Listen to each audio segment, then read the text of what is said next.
The National Desk, America's News, now.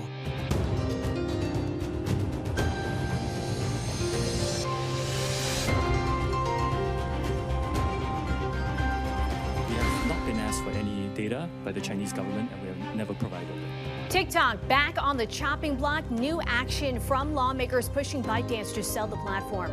Plus, under pressure, the union representing American Airlines warning pilots of a significant spike in safety and maintenance issues.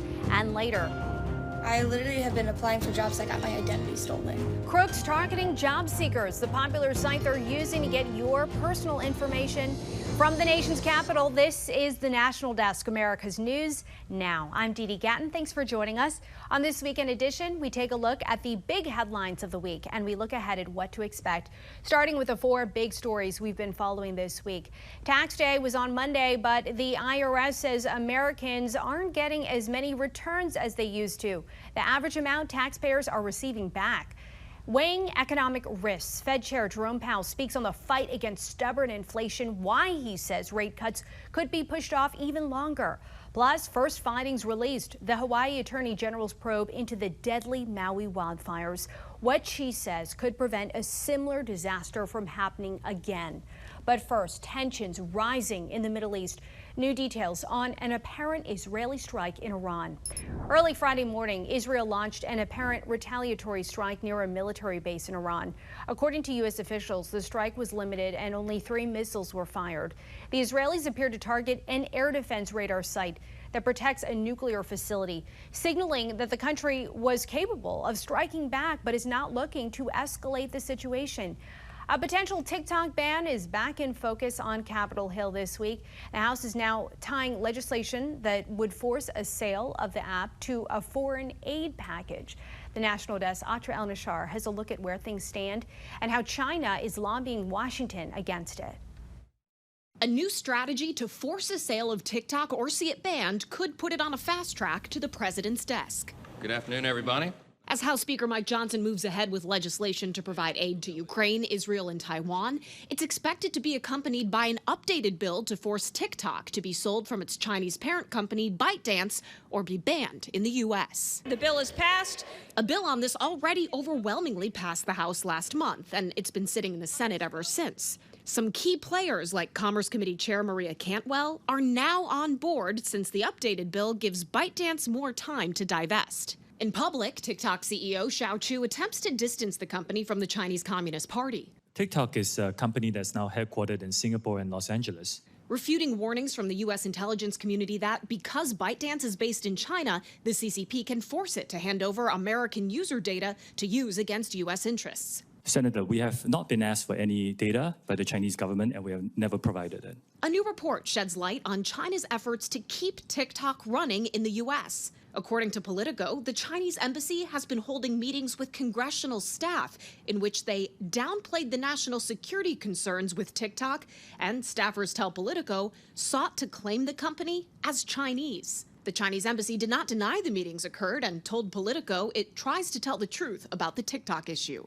Senate Intelligence Committee Chair Mark Warner tells us, at this point, it comes as no surprise that Xi Jinping is heavily invested in preventing a TikTok divestiture, which would put American data and TikTok's potential for malign influence out of the hands of the CCP.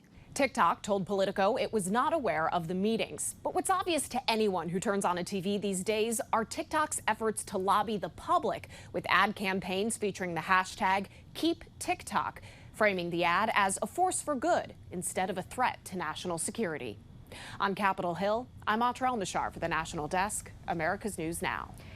Meta's oversight board is set to review the company's handling of deepfake pornography on Facebook and Instagram. In recent months, celebrities like Taylor Swift, as well as U.S. high school students and women around the world, have fallen victim to the online abuse. The board will determine if Meta has appropriate policies to deal with the images and whether it enforces them. New details. Hawaii's Attorney General released the first phase of her findings from an investigation into Maui's deadly wildfires that killed 101 people. The report does not reveal the cause of the fires that's expected to come from the ATF in August. The AG looked at 12,000 data points in an effort to prevent a disaster like this from happening again.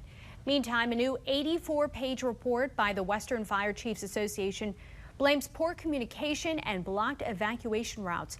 The second phase of the AG's report is expected to come out sometime in late summer or early fall. The Biden administration wants to beef up enforcement when it comes to airline consumer laws. Transportation Secretary Pete Buttigieg unveiled a new agreement this week with 15 states. Their attorneys general will be able to investigate airline service complaints and refer cases to the DOT. A group of news organizations are attempting to pressure former President Donald Trump and President Joe Biden to the debate stage as it becomes unclear whether or not the candidates will actually make it to the podium before November's election. Here's national correspondent Kayla Gaskins. For decades, presidential debates have been a hallmark of election season. For a discussion of issues in the current political campaign by the two major candidates for the presidency. With televised matchups taking place each cycle, going back to 1976. Mr. President, I'd like to explore a little more deeply our relationship with the Russians. This time, it's not clear any debates will happen between Donald Trump and Joe Biden. On Sunday, 12 national news outlets releasing a joint statement urging the presumptive presidential nominees to publicly commit to participating in general election debates before November's election. This comes as President Biden remains wishy-washy on whether or not he'll participate. Mr. President, will you commit to a debate with former President Trump? It depends on his behavior. When you don't participate, you take a major risk. And that risk is you look like you're afraid to bring up your ideas against your opponent. Trump, meanwhile, repeatedly challenging Biden. It's time for Crooked Joe Biden, the worst president in the history of the United States, and I to debate. We owe it to our country. We owe it to all Americans. Debates generally are a risk for the front runner. Donald Trump lost last time. And so he has to catch up some ground, even though he is leading in some of the polls. He's going to try to make Joe Biden look weak and old. This has been part of his message.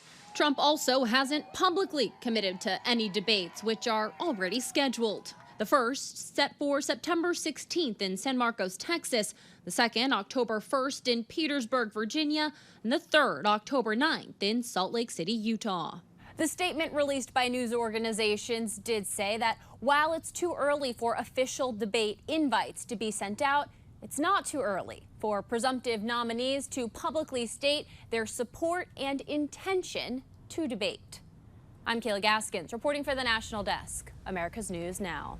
Federal Reserve Chairman Jerome Powell marked a bit of a grim note on inflation this week. During a forum in Washington, D.C., he said we'll likely have to wait for interest rate cuts.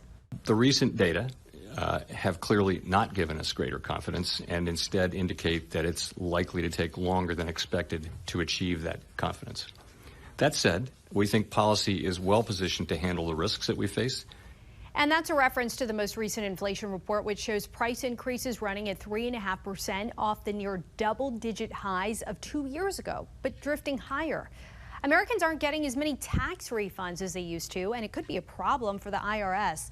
So far this year, the number of refunds is down 3.3%. It was also down last year, and the IRS isn't sure why. Some speculate it has something to do with how the government calculates tax withholdings. Meantime, Commissioner Danny Werfel is using the refunds as a way to encourage filing. So when we sit here and we know that there are thousands and even millions of people out there from 2020 who we owe a refund who haven't filed yet, I'm urging them, file by today so we can get you your refund. While there are fewer refunds leaving the door, the amount Americans are getting back is holding steady. According to the IRS, the average federal refund is more than $3,000. Sales of electric vehicles may have hit a speed bump. Kelley Blue Book reports nearly 270,000 EVs were sold in the U.S. during the first 3 months of the year. It's a 2.6% increase from a year ago, but it is nearly 7.5% less compared to the final quarter of last year. Tesla has been especially hard hit. Company sales fell more than 13% during the first quarter of the year compared with a year ago. Its stock prices dropped more than 30% this year.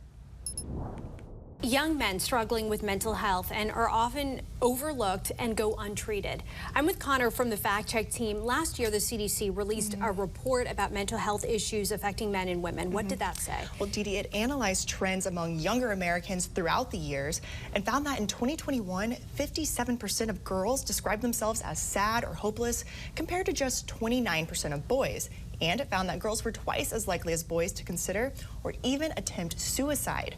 But studies from the National Institutes of Health have found adolescent males and grown men are about 3 to 4 times more likely than a young girl or woman to actually die by suicide, yet they are diagnosed with depression and mood disorders at much lower rates. Mental health has been well documented in girls. Why haven't we heard about it as much with boys? So according to the American Institute for Boys and Men, the current approach to measuring mental health is more accurate for girls than it is for boys, because we have a lot more research on things like eating disorders, anxiety, and toxic social media use, which are all things that occur more often in girls.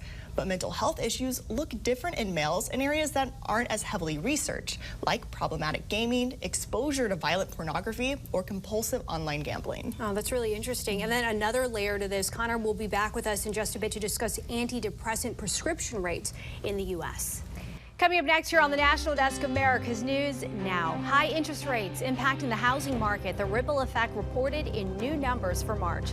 Plus, job seeker scam, how you can avoid a crafty trap set by crooks on LinkedIn.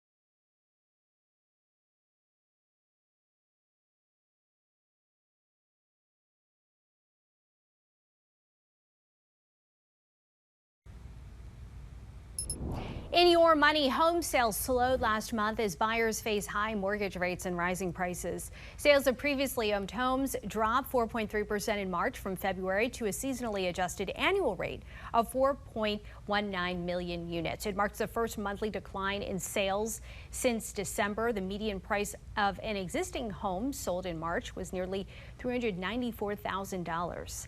Consumer prices jumped more than expected in March, and as we head into the summer, gas prices are also starting to increase. Joining Jan Jeffco to discuss this and more is former White House economic advisor Steve Moore. President Biden said his $1 trillion Inflation Reduction Act would lower inflation. What's the reality here?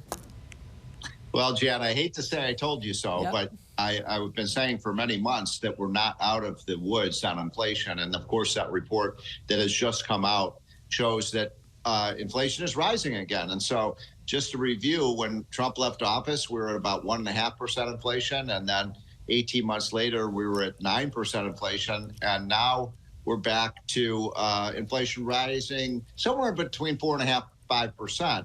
That's still a high inflation rate. People are really feeling it every time they go to the grocery store. Gas prices are back up to about $3.60 a gallon in many areas. By the way, I was in California and the gas price was $5.50 a gallon. You're seeing spikes in the grocery prices, things like rent and mortgage payments way up. And what's so interesting about these numbers, Jan, is the kind of things, what I call the essentials. You know, your food, your energy, your medical bills, your rent. Those are the things that are rising the most, and they're causing real financial pain for Americans when they go to the cash register. Yeah. And for the record, Steve, just so you know, I always believe what you say, so you never have to say told you so. I always believe you the first time. President Biden is pushing for interest rate cuts right now. He is forecasting when the Federal Reserve should make the cut, and even said at a press conference last week that March's hotter than expected inflation report will delay that interest rate cut. Also on the campaign trail, he said, quote, "I can't guarantee it, but I'll bet you those rates come down more, because I bet you that little outfit that sets interest rates is going to come down." Now, he got some criticism. He got some heat for this as a result. The Federal Reserve, as we know, makes decisions independent of any politics or influence. So, Steve, what did you make of this? And ultimately, if we don't see inflation falling, will we see rate increases? Because that, you know, does not fly with the goal of lowering prices, obviously. If we're seeing inflation constantly increase, they can't possibly do an interest rate cut at this point. Yeah, we'd all like to see lower interest rates. It would be, good for the economy. It would make it, less expensive to buy a home or to borrow, obviously. The problem is that we have that persistent inflation problem, and we don't want to make inflation worse by just flushing more and more money into the economy. So I see no case right now for interest rate cuts. And basically, that's what Jerome Powell said the other day, that given this new inflation report, there is no case for cutting rates right now. Now, there is still a bet on Wall Street that by the end of the year, we might get 1 or 2 interest rate cuts. But, at the beginning of this year, just a few months ago, Wall Street said, there'd be 5 or 6 rate cuts. I don't see that at all. I think right now they're going to have to stand pat. By the way, I'm not in favor of a rate increase because I think the economy is just very fragile right now. And I think most Americans are feeling the same thing. Yeah.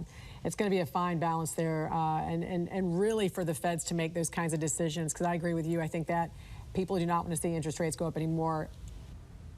And you can view the full interview plus more top stories online all the time at thenationaldesk.com.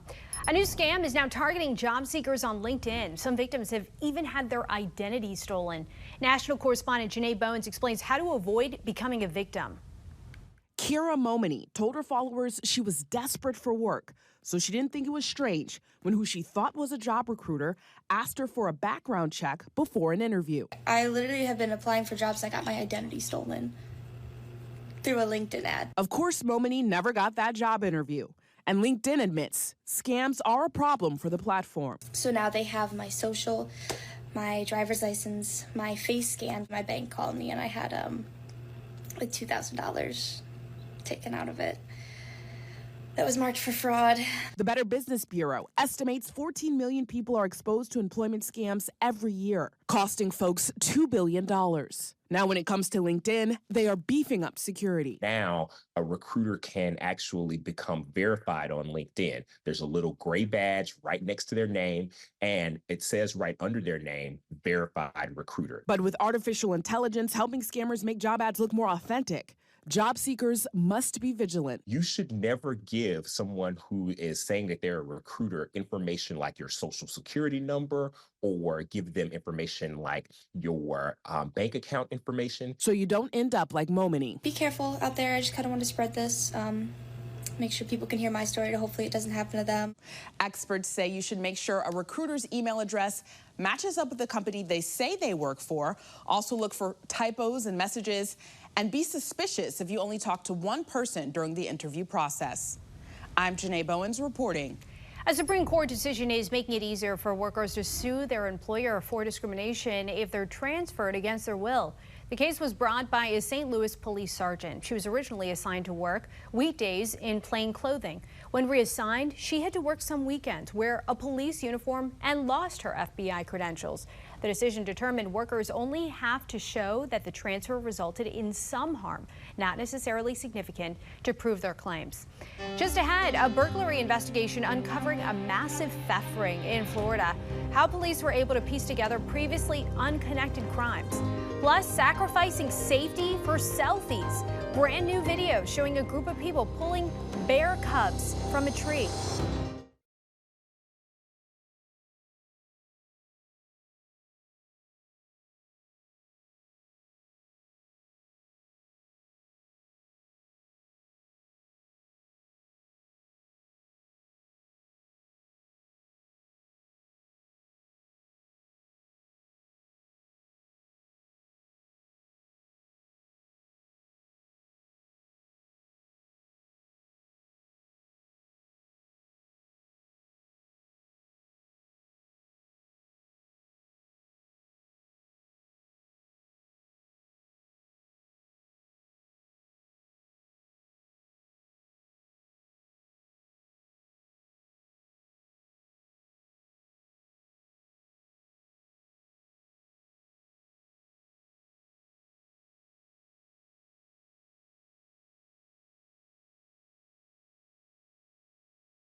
The National Desk team of reporters is bringing you the headlines from coast to coast. We're taking the pulse of America, and we start in Port St. Lucie, Florida, where an investigation into a burglary revealed one of the suspects to be part of a South American theft group. Police say the criminals did extensive surveillance, even putting GPS trackers on victims' cars to know they weren't home, including in this particular burglary, where a safe, $10,000 cash and jewelry were stolen. But Rojas Morales appears to be a small part of a bigger picture, put together by multiple law enforcement agencies down south. And it all started from the description of this Kia. We were able to put this together, and they were actually able to break up an even larger ring down south, where about 7 people were charged, including our suspect. He actually admitted to coming across the border illegally in Texas, going to New York, and was actually recruited to come down here and do these type of burglaries where they target Asian Americans. PSLPD detectives questioned and took Rojas Morales back to the county from Doral, where he was arrested with several others during another in-progress crime. But could these arrests be a part of something even bigger? We've had Asian American business owners targeted before. Back in 2022, we've arrested suspects in those cases. They happen to be from South America as well. So maybe it is part of something larger. We're going to have to go back and look at that. In San Antonio, Texas, after a month, a homeowner got his property back, evicting a squatter. Abram Mendez and his wife had contracted a man to work on the floors. The man had asked to stay at the property to do the work, later refusing to leave, claiming squatters' rights. If he does not petition and put up the proper bond and pay the proper to the consul's office the $2,500 in order to reestablish a rental contract. So he has some errands to do and some loops and some cash to come up with. In Texas, there are certain requirements for squatters to claim adverse possession. Otherwise, they can be charged with criminal trespass and criminal mischief. In Buncombe County, North Carolina, people searching or sacrificing safety to take selfies with bear cubs. Look here. A video showed a group of people pulling bear cubs from a tree and holding one of them to take a selfie. The video was reported to North Carolina Wildlife. When they got to the scene, there was only one cub, wet, cold, and left alone for quite some time. We did follow up with the people who pulled the bear out of the tree. We did confront them on site that day. We let them know how irresponsible and potentially deadly it could be for that cub to be separated from its mom. Thankfully, the cub was not harmed and is now in a rehab facility. Still ahead, Ford recalling almost 500,000 vehicles. What's wrong with a battery that could increase the risk of a crash?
Pregnancy complications could be linked to an increased risk of early death. That's according to a study published today in the journal JAMA Internal Medicine. Researchers, they looked at the data of over 2 million women who gave birth between 1973 and 2015. They found that pregnancy complications can lead to small changes over time, which end up causing health problems. The impacts, such as early death, were found up to 40 years later. That study out earlier this week. And taking a look at the top trending stories on our website right now, the DOJ has agreed to pay $100 million to settle claims with 100 people who say they were sexually assaulted by sports doctor Larry Nassar. The claimants include elite gymnast Simone Biles and Michaela Maroney. And this week, the Pilots Union and American Airlines issuing a warning saying there has been a significant spike in safety issues at the airline. They reported incidents of items being left in wells and sterile areas in parked planes. Wallet Hub released its list of cities being hit the hardest by inflation.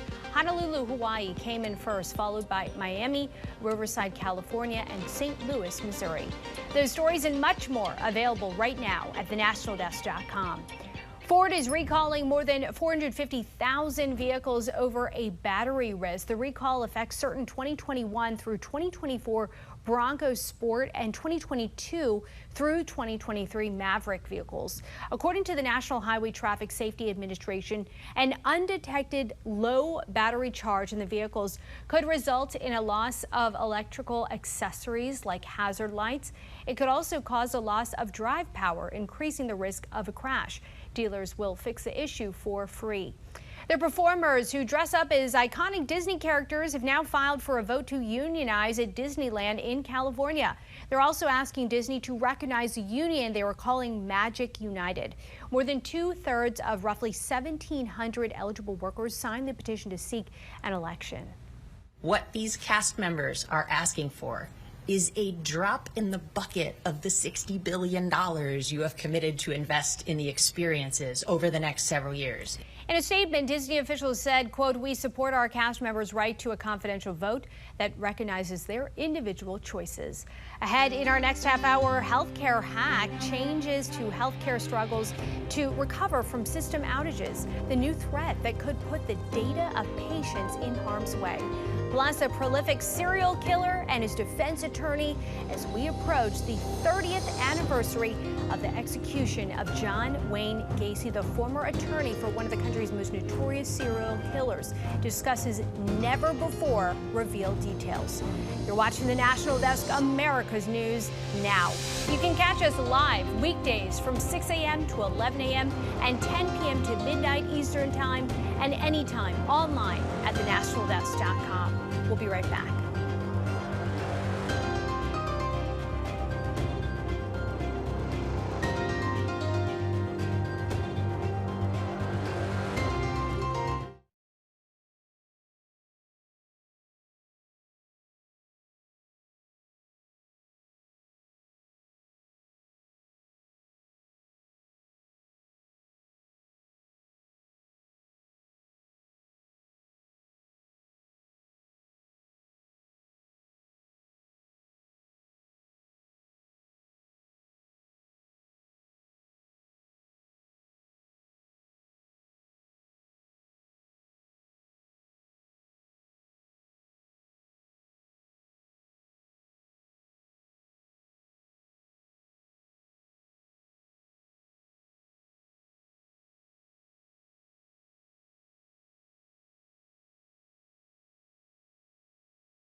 The National Desk, America's News Now.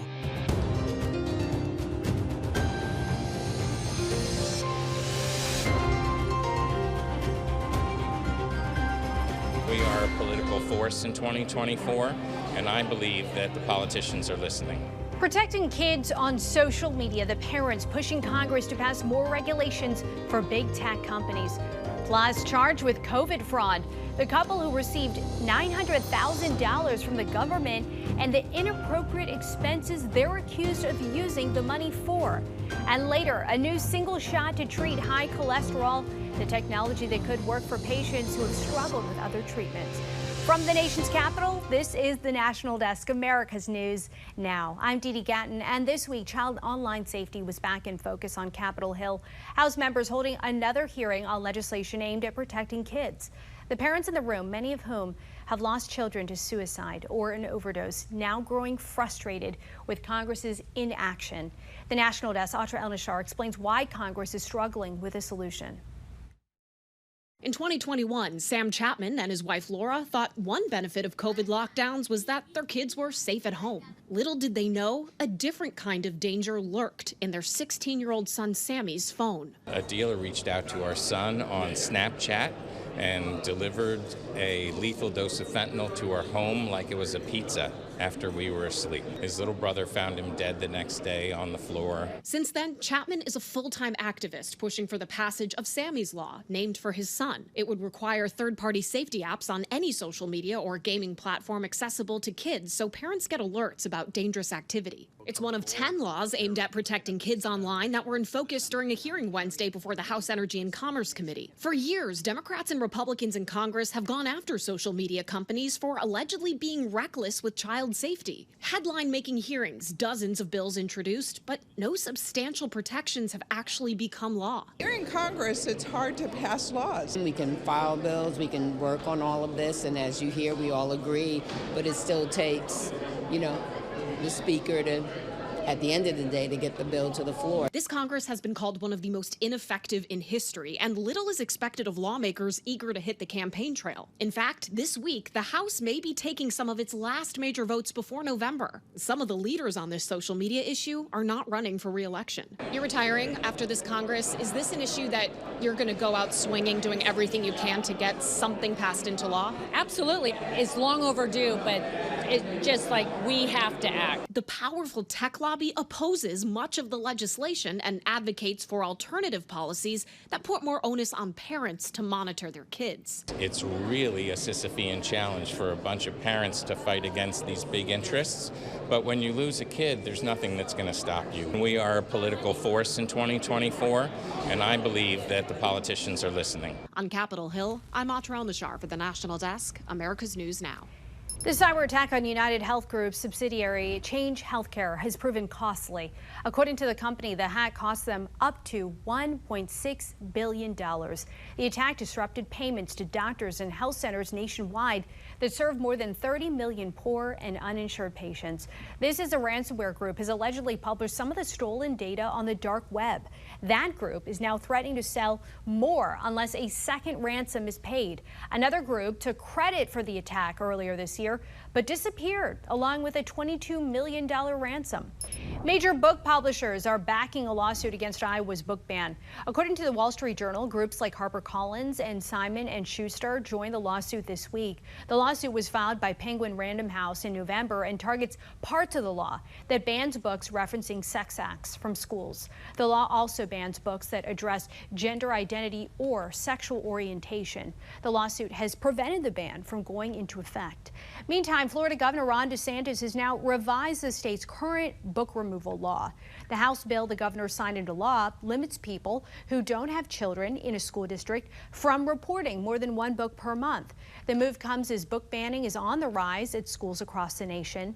According to PEN America, there have been 4,300 instances of book bans during the first half of the school year. That's more than the entire 2022 to 2023 school year, where there were 3,300 books banned. Florida topped the list with 3,100 bans. Developing right now, a couple who owned a Colorado funeral home where nearly 200 decaying bodies were found has been charged with COVID fraud. Newly unsealed court documents revealed John and Carrie Halford misspent nearly $900,000 of pandemic relief funds on vacations and other personal expenses. A grand jury brought federal charges in addition to the more than 200 criminal charges already pending against the Halfords, including abuse of corpse. Alex Murdaugh is appealing the 40-year sentence he received earlier this month for financial crimes. The disgraced attorney is already serving 2 consecutive life sentences for the murders of his wife and son. In a separate case, Murdaugh pleaded guilty last year to nearly 24 financial crimes. Prosecutors say he stole millions of dollars from his clients and former law firm. He was sentenced to 40 years from the judge, which exceeded the federal prosecutor's recommendation. He's also serving a 27-year state sentence for financial crimes. This May marks the 30th anniversary of the execution of serial killer John Wayne Gacy, one of the most prolific serial killers in U.S. history, who murdered at least 33 teenage boys and young men in Chicago. Joining Jan Jeffcoat to discuss is Karen Conti, former attorney and author of Killing Time with John Wayne Gacy. I'm just curious, how did you get to represent John Wayne Gacy? Tell us the timeline here. What happened? Well, the crimes were committed when I was in high school. So flash ahead 14 years, Gacy has been sentenced to death. I'm now a lawyer for just a few years. And we get the call, my partner and I, that Gacy wanted a First Amendment lawyer because he had some civil matters that he had been sued on. Well, we had no intention of representing him in those kinds of things. But I was curious, Jan. I was very curious. When you grew up in Chicago, John Wayne Gacy's the boogeyman. He's a household word. And I wanted to go down to death row, a place I had never been. And I wanted to look at the epitome of evil. And we did. And after meeting him and after being on death row, we decided to take on his death penalty appeals at the very end. And I think so many people are shocked when the serial killer is the neighbor next door or the nice man you never expected would do this. What was he like? And when you were in his presence, did you feel the evilness? Did you see it? I would like to say that I did, but I didn't. He was your normal guy. He was like the bus driver you say hello to every morning. He was affable, he was glib, he was engaging, he was intelligent, and that's how he got away with it. I mean, here was a guy who lived a very moral life most of the time. He went to church, he raised family, he was good to his kids. You know, he volunteered in churches and in hospitals. He mowed the lawn for his neighbors, and then he would go out and do the most unspeakable things you can imagine. So he was very compartmentalized, and he was very good at being normal when you were dealing with him on a daily basis. Gosh, it's fascinating. And I think it's because, too, so many people are into true crime these days. I mean, that's like the #1 podcast, true crime. You see it on, Netflix, Amazon. Everybody loves true crime. Why are we seeing so many more documentaries now about the mind of the serial killer? And how do they get to this place? Are there certain traits and childhood attributes that can be a big red flag? Because there are many people who might have experienced something similar to what Gacy did, and possibly even worse, but did not become serial killers. So what was it, do you think, that got him to this place, or that can get someone to this place? That's a really good question, and it's hard to say because, as you said, like, he was abused by his father. There's no question he was physically and mentally and verbally abused. But a lot of people are, and they don't turn out to be murderers. But he also was sexually abused. He had trouble with his sexual identity from a very young age. His father was relentless when it came to berating him about that. And he was also sustained 2 very serious head injuries, which the experts say can damage a part of your brain that deals with empathy or impulse control. So add all these things together, and you come up with a Gacy. But again, you have a lot of people in this world who have less, more traumatic things happen to them, and they don't end up killing 33 boys. Yeah, and you have said what concerned you most was that he was not arrested sooner. Why wasn't he? And if investigators asked you where they should look for additional victims, where would you point them to? Well, Gacy was out of town a lot during his killing spree. He was doing construction jobs, and I saw his business records, so that confirmed it. There's no question in my mind that when he was in rural Wisconsin or Pacific Northwest or Florida, that he was continuing his crime spree in those areas. And because we don't have a database from that time that was integrated, so that if he crossed a state line, nobody would have known that there were boys missing and tie them to Gacy. But if someone were to go back and look at those records and determine were there men and boys who went missing in those areas, perhaps we could tie more victims to Gacy. But again, so many years have gone by that I'm not sure that'll ever happen. Right. And very quickly, do you think there are more serial killers now, or is it because we're just seeing more attention perhaps on true crime? There are not. There are actually drastically fewer serial killers and fewer victims. I think we're just obsessed with it. We always have been with the Jack the Rippers of the world. We will always be obsessed with serial killers. And I think that it's really just because it's a news story and because people are just completely fascinated by the worst of the worst. Yeah, they really are. Karen Conti, always great to talk to you. Thank you, best of Jan. luck to you and your book as well. We appreciate you joining us this morning. And the U.S. is on track to see some of the lowest levels of murders in decades. According to criminal justice consulting firm Datalytics, murders fell 20% in 204 cities in the first 3 months of 2024 compared to last year. The biggest declines were in Boston, which saw an 82% drop. Philadelphia saw a 37% decline, then Miami and Houston. Datalytics says it uses the latest available local and state crime numbers to get its data. Many young men and women reported having poor mental health during and after the pandemic, and the rate of prescription drugs to help spiked during the same time. I'm back with Connor from the Fact Check team. How have prescriptions for antidepressants increased? Well, Dee Dee, the number of people between the ages of 12 and 25 getting antidepressants, it was already growing before the pandemic. But according to a study from the journal Pediatrics, after COVID-19, the dispensing rate for these drugs grew nearly 64% faster than normal. Does this differ between genders? Yes, it sure does. So that same study found antidepressant prescriptions for teenage girls and women in their 20s has increased significantly. In females ages 12 to 17, it surged 130% faster after March of 2020. For women between 18 and 25, it grew 60%. Meanwhile, the study states antidepressant dispensing rates for male adolescents declined abruptly during the same time period and have not recovered, and further research is needed to explain exactly why that's happened. All right, Connor, thank you. And for more on this Fact Check team topic, including links to their sources, scan the QR code on your screen or visit thenationaldesk.com. The Biden administration announced a new partnership with 50 countries to prevent future pandemics. The U.S. government will help to develop better testing, detection, communication, and preparedness for infectious breakouts. This announcement comes as many countries have struggled to decide how to respond to future worldwide outbreaks following the COVID pandemic. The White House wants to get 100 countries signed onto the program by the end of the year. New research shows a single shot taken once a month can lower cholesterol significantly. According to a study presented at the American College of Cardiology, the drug called PCSK9 inhibitor reduced bad cholesterol in 9 out of 10 patients by 50%. In the placebo group, that number was just 16%. It works by giving the body a bit of a boost. Your liver makes a protein called PCSK9. And what that protein does is it makes it hard for your liver to get that cholesterol out of your body. What this drug does is it blocks that protein and it makes it easier for your body to get rid of the cholesterol. And so far, research shows that the new type of drug may work well for patients who haven't responded to other treatments. So to come, our team of correspondents breaks down this week in Washington from the response to the fentanyl crisis to President Biden's new loan forgiveness plan.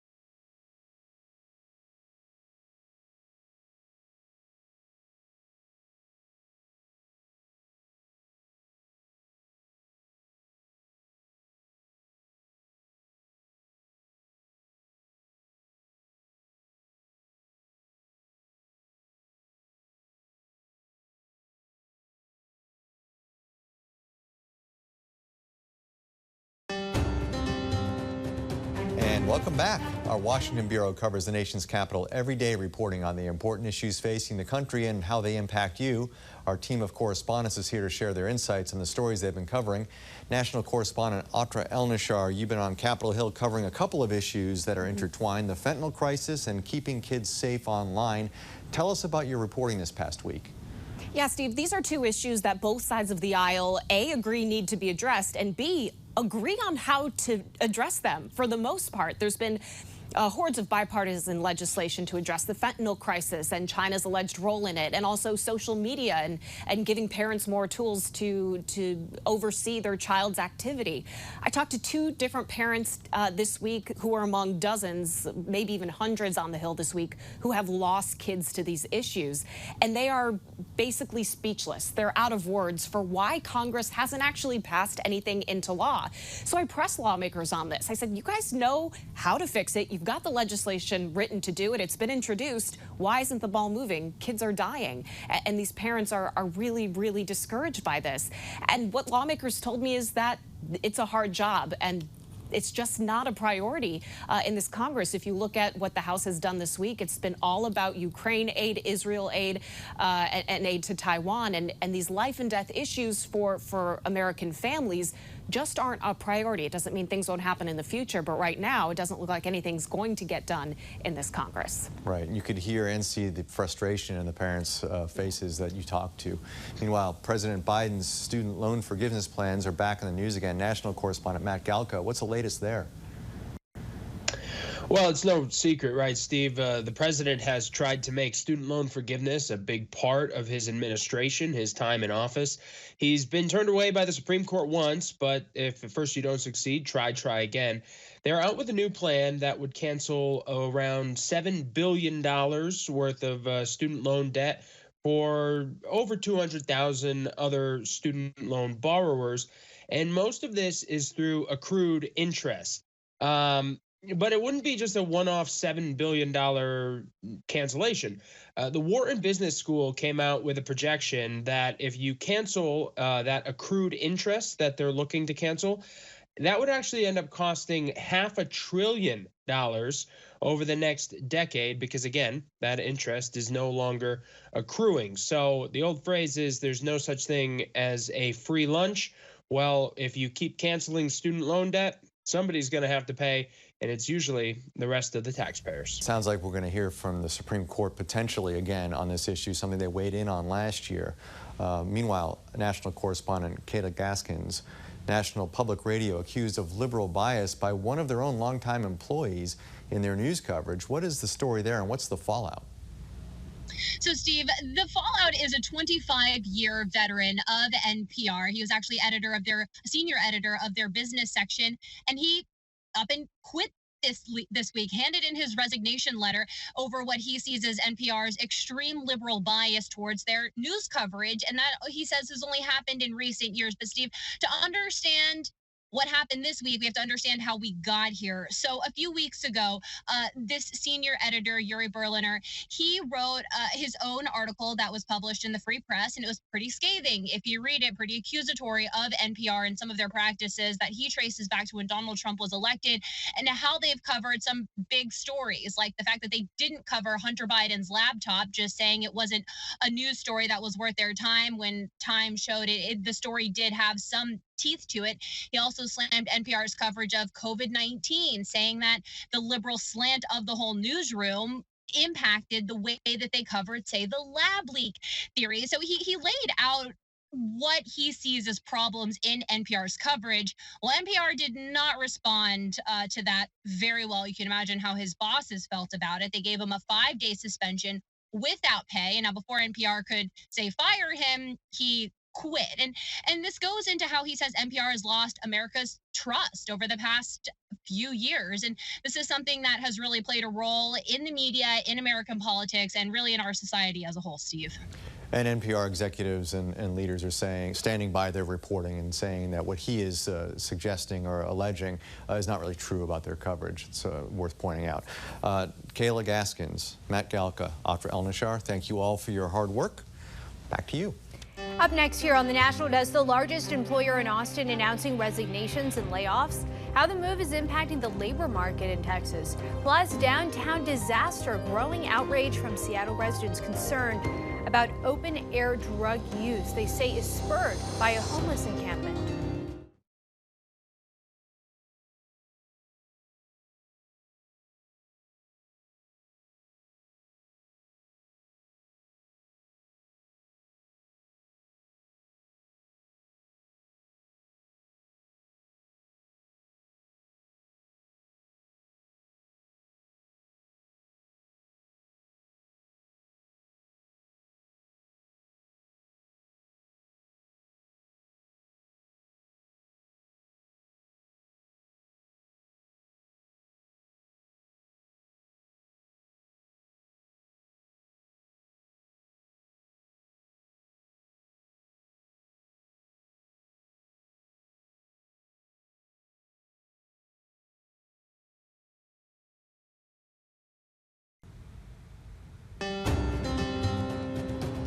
This is the National Desk, America's News Now. We have reporters all across the country in your neighborhoods covering issues that matter to you.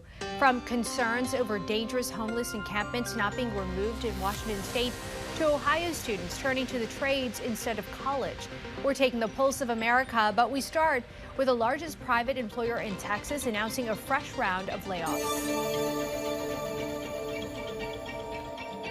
Dismal news out of Tesla today as the electric car company is reportedly laying off 10% of its employees, as first reported by Electric, a news and commentary site that covers electric vehicles. Add to that, two Tesla vice presidents announced their resignations today, Senior Vice President Andrew Beglino and Senior Global Director of Public Policy Rohan Patel, both saying on social media that they're leaving the company. In a post replying to commentary on the massive shakeups at Tesla, CEO Elon Musk writes, "About every 5 years, we need to reorganize and streamline the company for the next phase of growth." As the largest private employer in Austin, and now thousands of workers out of a job, layoffs at Tesla are likely to impact Austin's labor market. Every time something like this happens, people start to feel insecure. People start to understand that in their current, it may seem like it's good, but it can all change like that.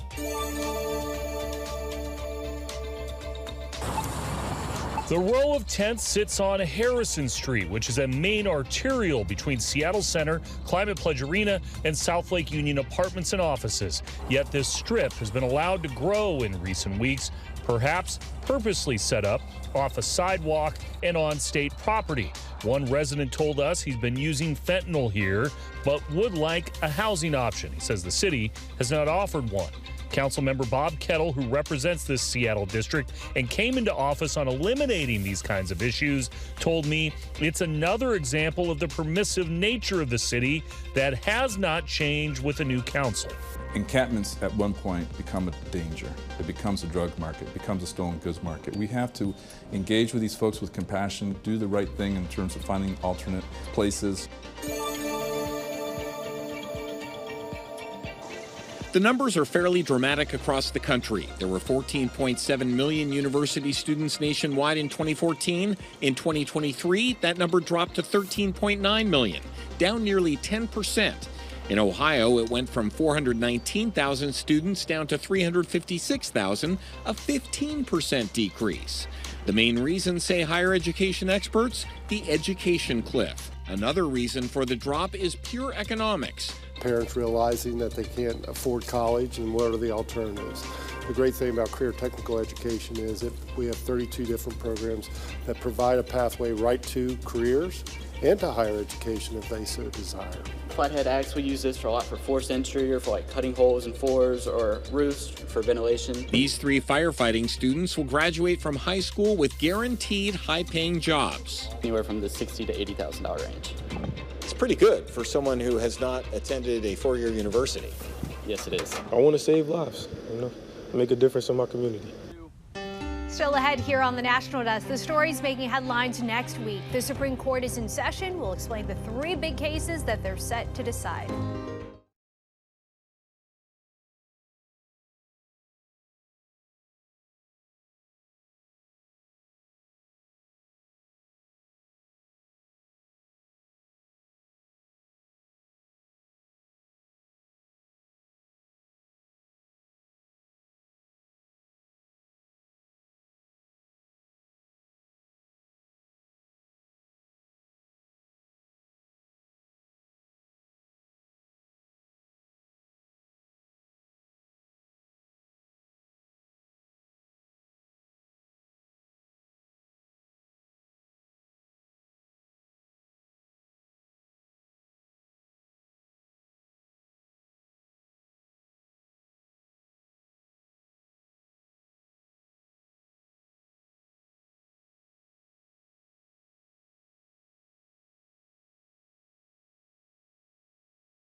Looking ahead to stories making headlines this week, the Supreme Court is taking up several notable cases. On Monday, the justices will hear a case on anti-camping ordinances for homeless people. Then on Wednesday, the court will review Idaho versus the United States, which will determine if doctors in Idaho can provide abortions to women with dire medical conditions. Finally, on Thursday, arguments are happening to decide if former President Trump can be prosecuted on charges he interfered with the 2020 election. New details. Some of the most popular audio in the world has been selected to be part of the National Recording Registry at the Library of Congress. Among the 25 new inductees are ABBA's 1976 album Arrival, the Notorious B.I.G.'s 1994 album Ready to Die, and Gene Autry's 1949 version of Rudolph the Red-Nosed Reindeer. The library selects recorded works to preserve based on cultural, historical, or aesthetic importance. And that'll be all for us on the weekend edition of the National Desk, America's News Now. Don't forget, you can catch us live from 6 a.m. to 11 a.m. and 10 p.m. to midnight Eastern Time. Check your local listings. You can also watch us online and catch up with the latest headlines on thenationaldesk.com. Thanks for watching the weekend edition of the National Desk. I'm Dee Dee Gatton, and from all of us here, have a great week.